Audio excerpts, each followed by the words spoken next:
हमें इस given expression की लिमिट फाइंड आउट करनी है और इस एक्सप्रेशन की अगर लिमिट फाइंड आउट करनी है तो जो समेशन वाला पोर्शन है उसको हम एक्सपेंड कर लेते हैं। तो सबसे पहले जो गिवन एक्सप्रेशन है वो है limit n tends to infinity 1/n raise to the power 4 और इसको हम एक्सपेंड कर देते हैं।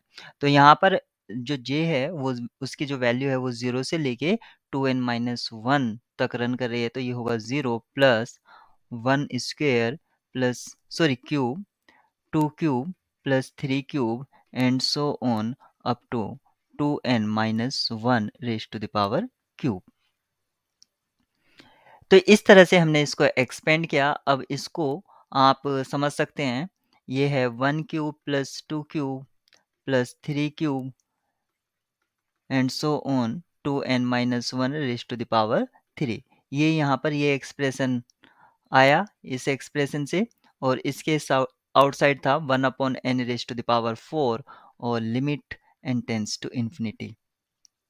हम जानते हैं कि sum of cubes of the first n natural number, यहाँ पर n नेचुरल नंबर का क्यूब है और उनका सम है। तो ये जो होता है Sn क्या होता है, n plus 1 divided by 2 and whole raise to the power 2।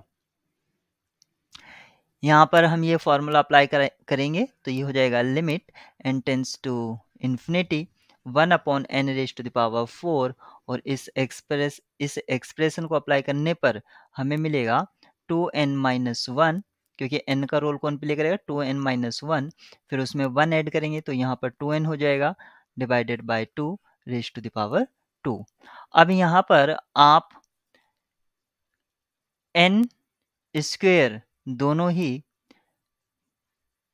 यहाँ से भी n स्क्वायर और यहाँ से भी n स्क्वायर कॉमन ले लेंगे तो ये हो जाएगा 1/n raise to the power 4 into n raise to the power 4।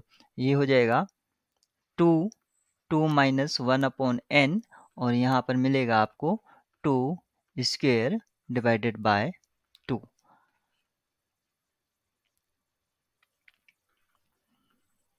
To square से 2 स्क्वायर कैंसिल आउट हो जाएगा। यहाँ पर आपको फाइनल एक्सप्रेशन जो है वो आपको मिला और n raise to the power 4 से n raise to the power 4 तो आपको मिलता है limit n tends to infinity 2-1/n raise to the power 2। जब यहाँ पे इसमें लिमिट अप्लाई करेंगे तो यहाँ पर मिलेगा, ये लिमिट 0 को चली जाएगी, 2 स्क्वायर जो कि 4 होता है।